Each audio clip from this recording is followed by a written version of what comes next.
Hello everyone, and welcome to my game, Farmer's Life. Farmer's Life is a mathematical game in which players need to navigate the difficult decisions real-life farmers have to make. Players will take turns planting, buying, and selling crops to try to become the farmer with the best profits. Throughout the game, players will make decisions which will determine how well the profit margin will be at the end of the game. Additionally, players will compete for bonus income and have to draw cards or roll a die to determine how much they will be paid for their efforts. The materials needed to play Farmer's Life are the open market price for corn, wheat, and soybeans with a total of 9 cards, the crop seed price for corn, wheat, and soybeans, 3 different colored dice, one to represent each crop, a pencil or pen, the corn, wheat, and soybean crop tracker sheets, 3 per player, the farming grid, and the player sheet. The total number of players that can play at one time are 2 to 4, or players can work in pairs in which they will only need 1 player sheet. The time it takes to play Farmer's Life is approximately 30 to 60 minutes, and the location of each farm may differ depending on the player's preference. In the following playthrough, the player will be using a farm based in Michigan. Farmer's Life also does cover Michigan state standards for mathematics, which are listed here.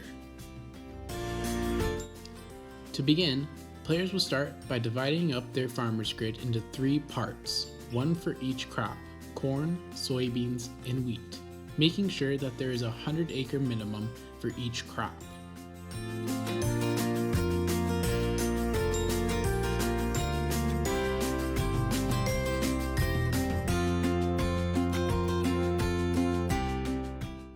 Next, on the player sheet, players will mark down the total amount of acreage for each crop in box 1.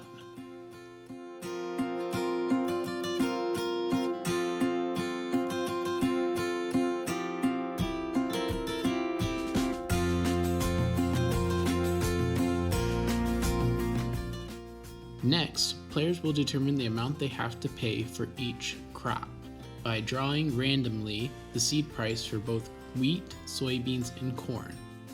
Once drawn, players will record this amount in box 2.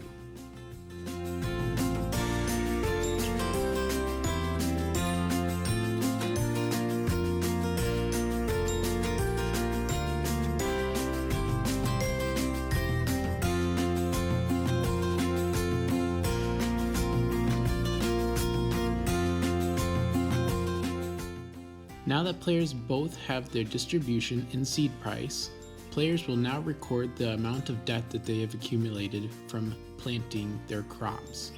The area in which players will record this amount will be in the budget sheet under debt for corn, soybeans, and wheat.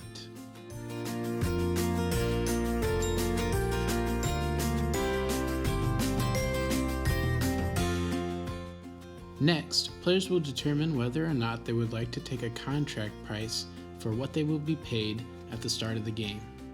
To do this, players will roll 1 die for each corn, soybeans, and wheat and determine whether or not they would like to pass or accept this contract. If they are accepting, they will circle that price. It is important to note that if a player chooses to go with open market, they may receive higher or lower amount than compared to the contract price. Now, players will determine whether or not they would like to purchase supplies. Supplies can give you a growth bonus at the start of each turn.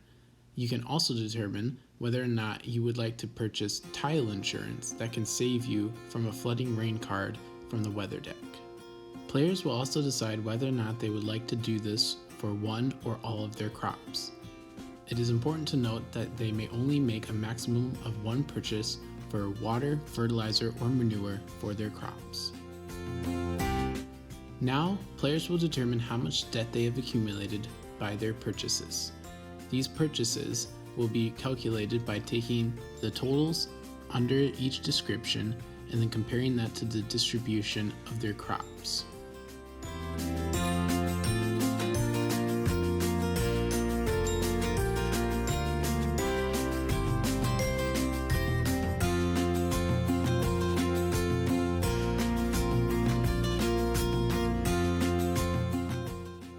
Once calculated, players will take these amounts and go to the debt column and then record these amounts under tile, manure, fertilizer, or extra water, depending on the ones that they have purchased.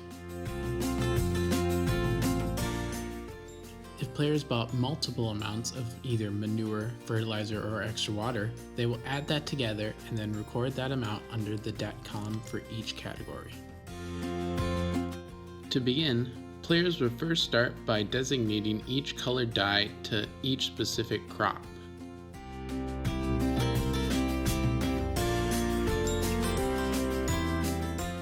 The player going first will then draw one card from the weather report deck.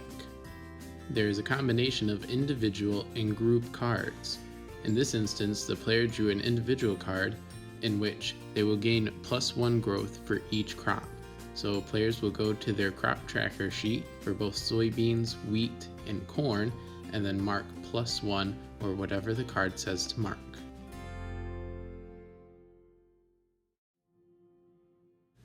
Next, the player going first will then roll all 3 dice and then mark on their individual crop tracker sheet the amount of growth they have gained for that turn.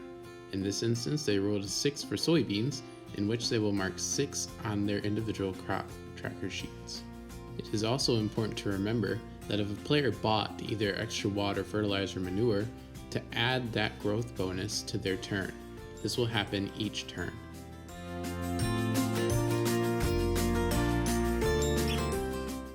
Once the first player is finished, the next player will go by starting off with drawing a card from the weather report deck. Player 2 drew a flooding rain card in which all untiled land loses crops less than 24 inches in growth. This is also a group card, so it happens to all players. In this example, this player had soybeans already tiled in which they do not have to restart on their crop tracker sheet and replant.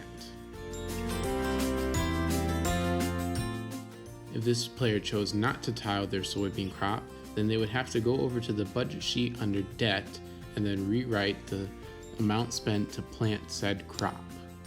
Also, the player would have to erase the progress they have made on their crop tracker sheet. Players will then keep taking turns drawing weather report cards and rolling the dice to determine how much their crop grows. In this example, this player is simply playing with just soybeans, but in a full game they would also keep track of corn and wheat. It is also important to make sure that you add your growth bonus each and every turn. If a player manages to grow their crop to the fullest before any other player in the game, that player will receive a bonus for that crop. The total bonus that is gained can be found under bonus income in the lower right hand of the player sheet. Players will roll 1 die for the crop that they managed to grow to the fullest before other players, and then register whichever amount has been shown by rolling the die. In this instance, this player rolled a 3, in which they would go under soybeans, and then under 1 through 3, in which they would receive a $7 per bushel bonus for growing their soybean crops to the fullest before all other players. Players can then decide whether or not to calculate the total bonus that they had earned now, or they can wait and do this at the end of the game. The area in which they will record this bonus will be in the budget sheet under bonus income.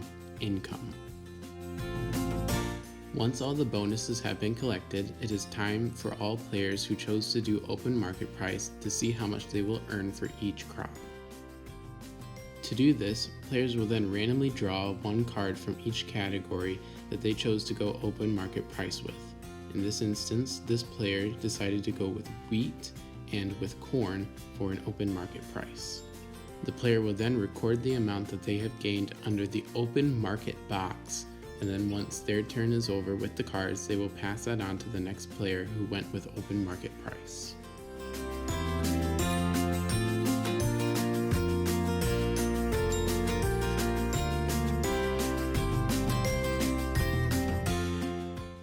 Now it is time to determine how much income each player has received from either their contracts or their open market, as well as the bonus income.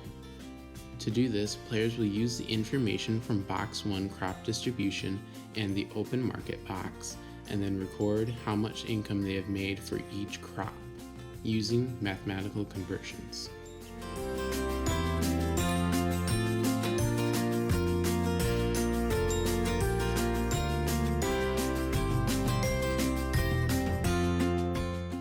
Don't forget to also add the bonus income if you manage to grow a crop to the fullest before all other players. If you received more than one bonus for each crop, then you will add those amounts together and then record that under bonus income. Now it is time to calculate the profits you made from the game by adding up the total debt that you have accumulated and adding up the income that you have accumulated. In this instance, a flooding rain card was pulled and this player did not tile their corn and wheat, in which they would have to add up all these amounts and then put this under total debt.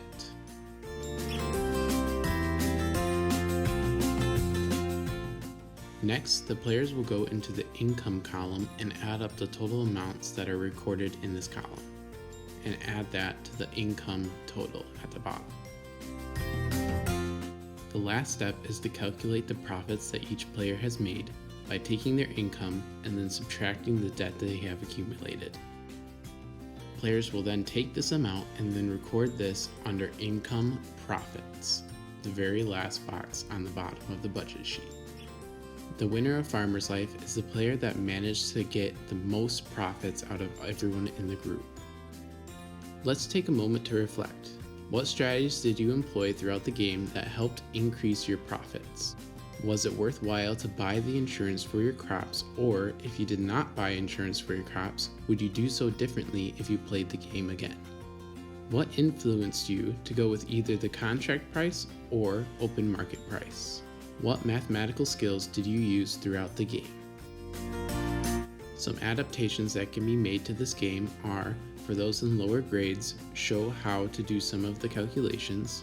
You can take out the bonuses and play using only crop income, and additional information may be provided about the amount of money players may receive for their crops. Some extensions to this game can be students can create their own game cards, sheets, and trackers. You may use a farming website for real-time prices of crop, seed, and anything else.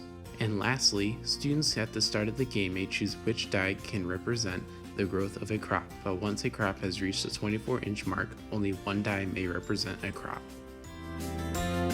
Thank you for watching, and I hope you have a lot of fun playing this game. I would like to give a special thanks to my aunt and uncle Marisa and Huey Roberts, real farmers from Michigan, that helped me develop this game.